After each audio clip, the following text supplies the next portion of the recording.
Chamas por mim, ouço tua voz, que queres de mim, ó meu Senhor, e sou aqui ao teu dispor, servo fiel à tua vontade, eu serei.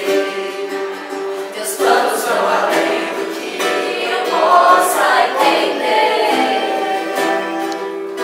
Quem sou eu pra merecer tantas graças assim?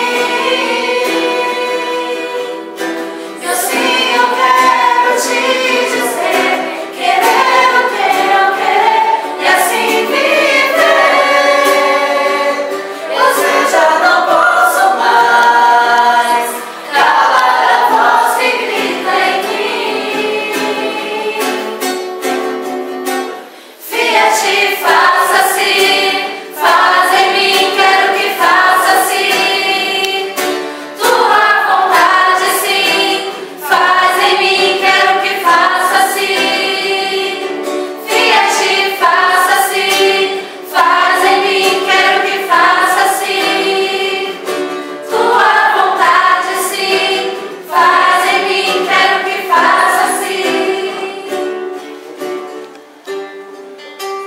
Ungidos pelo Espírito Santo, é com muita alegria que nós, Ministério de Arte Fiat, recebemos esta grande bênção de Deus de sermos seus padrinhos.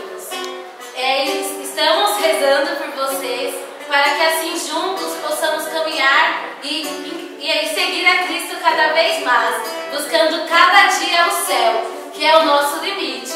Que possamos assim ser unidos através da oração, mesmo não nos conhecendo pessoalmente, mas estamos mandando um vídeo para que possa pelo menos gravar um pouquinho do rosto de alguns de nós.